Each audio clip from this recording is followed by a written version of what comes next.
This is one of the cooler things you can do in the Crysis 3 beta.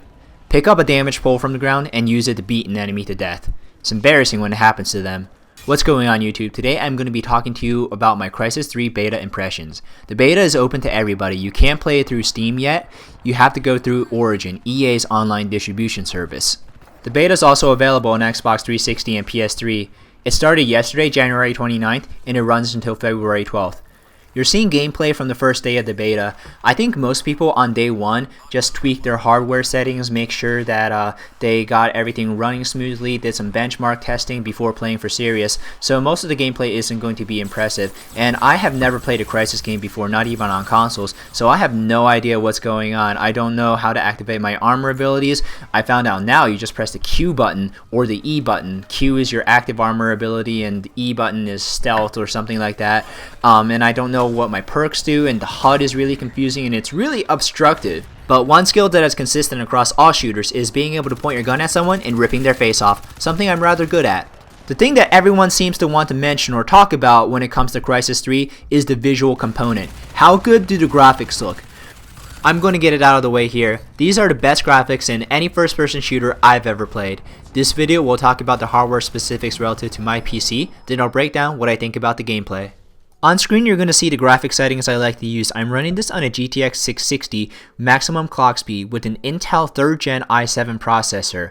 I dislike anti-aliasing. To see the jagged edges that anti-aliasing tries to remove, I pretty much have to touch my nose to the screen when playing at 1080p.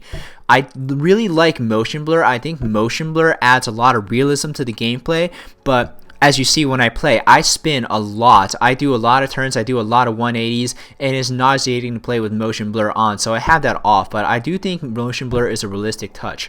Everything at high gives me an average of 63 frames or so. If I play with FRAPS on, the average drops down to 58. The low is 2, but that low isn't accurate because it's during the transition to the kill cam, so I don't know what my low is during gameplay. But you can see some of the character customization screens, and you can see how the perks are used. I don't know what any of the armor abilities or the perks are. Again, I am not familiar with the Crysis series of games at all. I mentioned my processor, the Intel i7, because Crysis actually takes advantage of how good your processor is. Not a lot of games right now do that. I think PlanetSide 2 does, but I'm hesitant to list any others. An i7 will perform a lot better than an i5. If you want to run everything at Ultra with anti-aliasing enabled, then I think a GTX 680 will get the job done. If you want to run everything on Ultra without anti-aliasing or motion blur, then you'll probably need a GTX 670. A GTX 660 comes with NVIDIA recommended settings to run a few things at very high, but I still like using everything on high just to be sure that I get over 60 frames at all times. This is the character loadout screen before the start of a game. The game mode that you're going to see is Hunter, where it's like Infected from other games where one person starts off as the zombie or the person trying to infect the other players. I don't have any good gameplay segments for you from this game mode because I spend most of my time as a non-infected and I don't survive very long. The next few gameplay segments you're going to see are Crash Site on the map Museum. Crash Site is a game mode most similar to King of the Hill in other games, where you have to hold down a specific position that dynamically changes during the course of the game.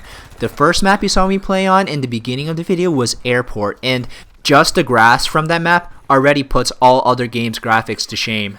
There are 4 character classes in the game. The first and the one you're seeing me use right now is the Assault class. Other than the fact that he uses assault rifles, I can't tell you any other specifics relating to armor abilities or perks because I'm not familiar with them.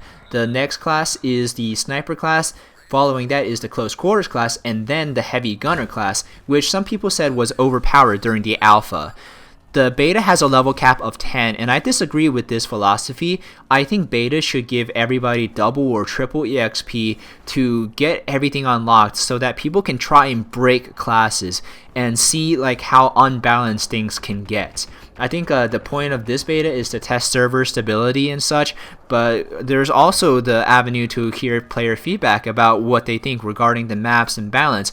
And if you cap everybody at level 10, then some of the later level unlocks aren't going to be used widely, and we're not going to tell if something's overpowered or something needs to be adjusted until the full game launches. The last first-person shooter beta I played was Medal of Honor Warfighter, and even now I still have a bad taste in my mouth from how horrible the experience was. Watch this kill right here. I go for the back smack, which should be an insta-kill, but I don't get it. Instead, I go for the teabag, but get taken out. You'll see my teabag in the kill cam, which are great to watch by the way. In playing this beta though, I do think Crysis 3 has a chance to succeed outside of just being pretty visuals. The game doesn't play just like another Call of Duty ripoff, even though it does have character progression and loadouts and such. I think it plays more like Halo if you could aim down sights, because you have to strafe a lot, you have a high jump height, you have fast movement speed, and it's a high recoil gun game, which I like a lot. I like my guns in my games to have high recoil. There are vehicles that you could jump in as well, but unfortunately there are death streaks. I hate death streaks. Even people that get death streaks don't even like death streaks, because it means you just died 4 or more times in a row. But this game has a lot of varied gameplay, even though it doesn't do anything overly innovative. One deciding factor on whether I make this game a purchase or not is whether it has a good campaign. Watch this move right here. You could ground stomp by hitting control while in the middle of the air. But I talked with some people who have played the previous Crysis campaigns, and they say they prefer the direction that the Crysis 1 campaign took versus the direction that the Crysis 2 campaign took. The Crysis 2 campaign was just too narrowly focused and linear, whereas the Crysis 1 campaign was more exploration based, kind of how the Far Cry 3 campaign played out. I do hope that the campaign takes more of a Crysis 1 or a Far Cry 3 approach. I hope they do make some tweaks before the game officially launches. The first is related to controls. I hope that they make an option to turn off mouse acceleration, because mouse acceleration is annoying. I like my sensitivities on my first person shooter to be as close as possible across all the games I play, but mouse acceleration just throws all of that off. Next, you can only change your sensitivity in predetermined intervals. In Counter-Strike or Call of Duty, you could adjust your sensitivity to 3 significant figures, up to the 100th decimal place. Now in Crysis you can't do that. You only have scaling from 0 to 100, and you can adjust it in 5-point intervals, but the difference between intervals is still way too big. Also, there is some server stability that needs to be addressed. I drop out in 1 of 3 games. It's not because of my connection is fine. But anyways, I love running Crysis 3 at over 60 frames on my computer. I'm still thinking about whether I'm going to make it a day 1 purchase or not. Definitely hop on the beta if you haven't already. The game plays and looks absolutely gorgeous.